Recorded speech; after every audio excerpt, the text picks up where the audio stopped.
Welcome to Think Grow, where we cover trending news of World Day 9. We are delivering the fastest updates from our anchor desk straight to your screen, so let's get right into the biggest headlines. First up, a massive financial milestone in the art world. A classic masterpiece by Jackson Pollock just sold at auction for a record-breaking $181 million. On a much heavier note, the humanitarian crisis in Afghanistan has deepened to an unthinkable level. Right now, a staggering 3 in 4 people cannot meet their basic needs, and desperate fathers are actually being forced to sell their children just to survive. And for today's most shocking scandal, the Tasmanian government is issuing a formal apology after an investigation discovered a local museum secretly kept 177 stolen human specimens taken from dozens of bodies. Those are just a few of the massive headlines shaking the world right now. To see the full breakdown of these stories, including the arrest of a fashion CEO's son over a fatal cliff fall, go check out our full explainer right now on Think Grow. Shifting our focus to environmental disasters, the view from above is just staggering. Satellites are currently capturing the sheer, devastating scale of 2 massive wildfires sweeping across Southern California right now. When a disaster's destructive footprint is literally visible from space, it really drives home the absolute power of these emergencies, doesn't it? Okay, moving on to Section 2, Geopolitics and Global Tensions. Let's look at how complex international power shifts and red lines are being tested today. We're seeing a really stark contrast in global alliances at the moment. Take China and Russia, for example. Observers point out that despite a pretty clear power imbalance between the two, their relationship is enduring simply because it's deemed too important to fail. Contrast that with the incredibly delicate dynamic between the US and Taiwan. US President Trump just firmly warned Taiwan against declaring independence because, well, that is considered the absolute reddest of red lines for China. Sticking with the US for a moment, we're seeing some rapid shifts in military posturing in the Middle East.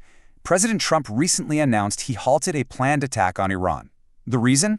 He said he held off at the specific request of Gulf states, noting that, quote, serious negotiations are now taking place.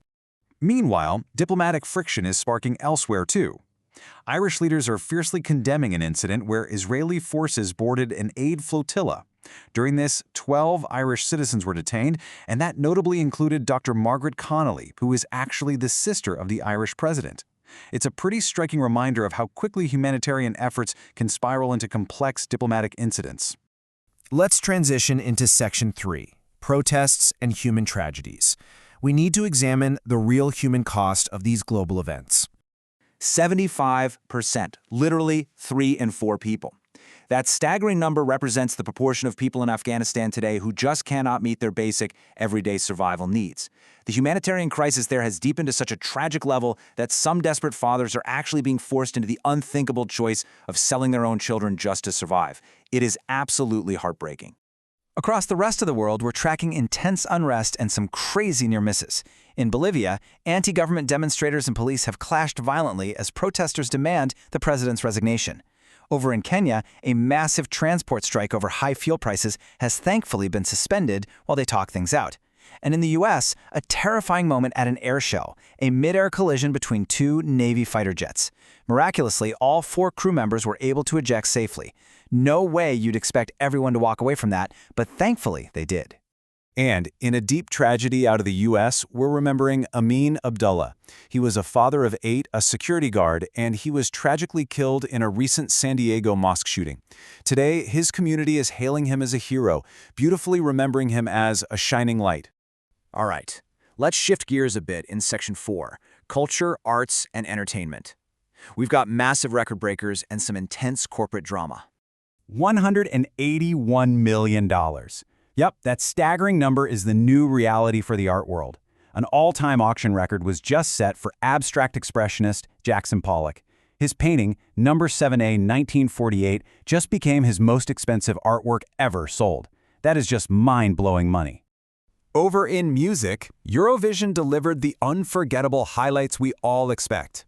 Ukraine actually broke the record for the longest note ever sung in the competition, but the ultimate crown went to Bulgaria. A 27-year-old singer named Dara stormed to victory with her hit Banga Ranga, securing Bulgaria its very first title ever. On the corporate side, we are seeing two wildly different extremes of consumer hype. Over in South Korea, Starbucks faced a massive PR disaster, actually sacking its CEO after a drink tumbler promo called Tank Day was accused of referencing a bloody crackdown. Meanwhile, Swatch had the exact opposite problem: absolute chaos over the launch of a new line of watches. They were originally priced at £335, but the hype was so intense that shoppers immediately tried reselling them for up to £16,000. Finally, we've reached Section 5, Shocking Scandals and Investigations. Let's dive into the day's most bizarre and alarming stories. First up, is she a victim or an enabler? Nadia Marchenko is a relatively unknown former girlfriend of the late Jeffrey Epstein. But despite already having a play deal, reports indicate she might soon be called to face some very intense questions before U.S. legislators regarding the Epstein files. We're also looking at the anatomy of a terrifyingly common cybercrime. Millions in India are falling prey to this, including comedian Ankita Srivastav recently. Here's how it works. You receive a call claiming a FedEx parcel in your name contains drugs. Through pure fear and manipulation, scammers isolate you and successfully extort your money. It's a highly sophisticated trap, so please, always double-check who is actually on the other end of the line. In Europe, we're following a completely shocking mystery. Isak, the 71-year-old boss of the fashion brand Mango, died last December after a fatal cliff fall while walking in the mountains near Barcelona. But in a stunning twist, police have just arrested his own son in connection with his death. Adding to the grim news out of Spain, a horrific attack just took place. Police have apprehended a 25-year-old man suspected of murdering his own parents. Tragically, 4 others were also injured in this attack in southern Spain, and awful reports are indicating that babies are actually among the injured victims. And finally, here is the complete story behind our thumbnail that I promised you. In a deeply disturbing revelation, the Tasmanian government has been forced to issue a formal apology. Why? Because an official investigation just uncovered that a local museum was secretly keeping 177 stolen human specimens taken from dozens of bodies.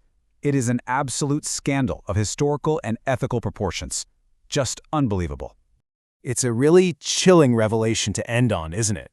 It leaves us wondering what other secrets remain hidden in plain sight, whether locked away in museum archives or waiting in our digital inboxes. Thank you so much for exploring today's explainer with ThinkGrow. We'll see you next time.